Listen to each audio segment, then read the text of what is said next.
Hello, third graders. We're going to continue reading I Survived, the attack of the Grizzlies. We are on chapter number 3, going to listen about Pop's story. This happened a very long time ago, Pops began. I was maybe 10 years old. Mel looked at her grandfather, whose face was lit up by the fireplace. He had white hair and matching mustache and skin that was all wrinkled, like an old map. It was hard to imagine that he'd once been a kid like her. But there was an old photo of him hanging in the hall in the cabin. Little boy Pops, with his buzz cut and freckles. He was proudly holding up a big trout he caught in the lake. I was walking through the woods, Pop went on. Not too far from here, maybe a half-mile up the lake. I was heading back to the cabin, whistling some silly tunes, swinging my lantern, not a care in the world, until I heard a noise just ahead, a noise I'd never heard before. Pops leaned forward. It sounded like this. He clacked his teeth together. Was it an alligator? Kevin asked. He loved alligators. Most kids had teddy bears. Kevin slept with the stuffed alligator their Aunt Cassie had given him. Shh, Mel said gently. Pops dropped his voice to a whisper. I should have stopped, but at least slowed down, or found a different route. But I just kept walking along like a big dummy. And suddenly, wham! Something whacked my calf. Never felt such a pain in my life, not before or since. The animal ran off. I never got a good look at it. I hobbled over to a tree stump, shining my lantern on my leg, and saw the strangest sight. Dozens of long black needles sticking deep into the meat of my calf. And of course, I realized what creature had attacked me. What do you think it is that has spikes on them? What was it? Kevin cried. Pops raised his eyebrows at Mel. She'd heard this story 100 times before. It's a porcupine, Mel said. A porcupine? Kevin repeated, frowning. He crossed his skinny arms over his t-shirt. Pops, a porcupine is not a scary animal. Who says? Pops boomed. All creatures fear the porcupine. Pops explained that porcupines had more than 30,000 quills on their body. The spikes protected them from enemies, bigger animals that wanted to eat them. Each quill was like a small arrow. When a porcupine's attacker tried to take a bite, it would wound up, stab in the snout. And when a porcupine got mad or felt threatened, watch out. With one whack of its tail, a porcupine could deliver dozens of quills deep into the enemy's flesh. That's what happened to Pops. My mother had to use pliers to get the quills out, Pops said, wincing. Took her about 3 hours. I fainted once from the pain. Kevin huffed. I hate that porcupine, Pops.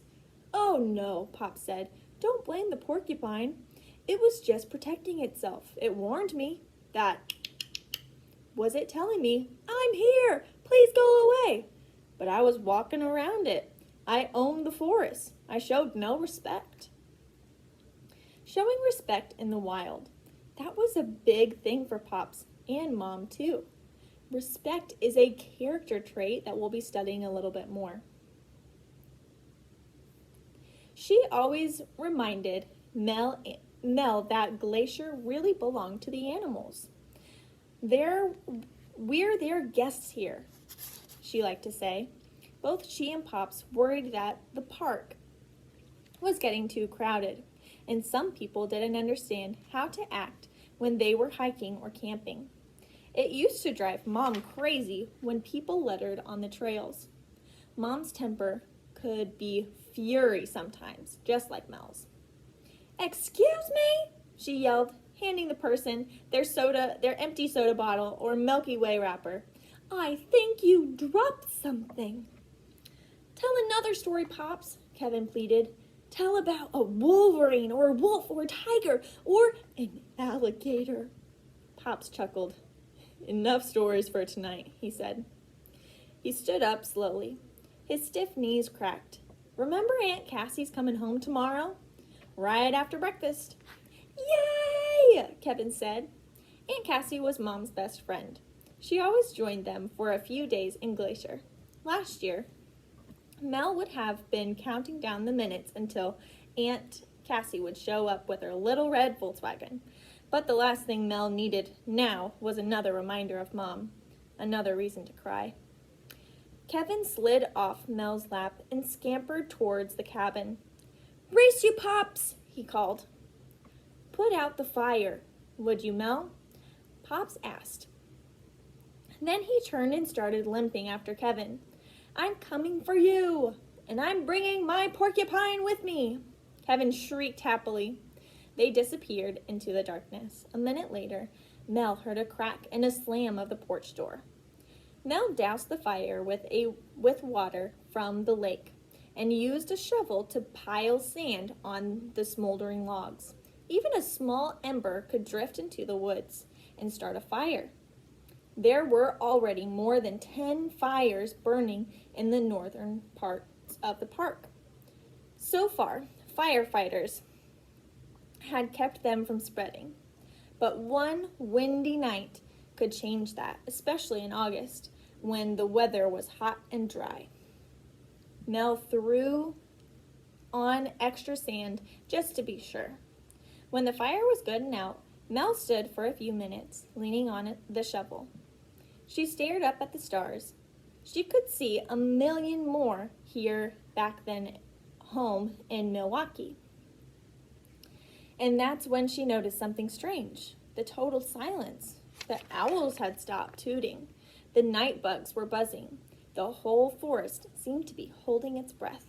And then Mel heard a twig snap. Leaves rustled, deep wheezing breaths. The hairs on Mel's arms stood straight up. She wasn't alone. Something was here. Something big. As we're reading through the story, I want you to think if Mel has the same character trait as her mom did. Is she respectful to the forest and understand that it's the animals' forest and they're just visitors in it? I want you to be thinking about that in the next couple of chapters.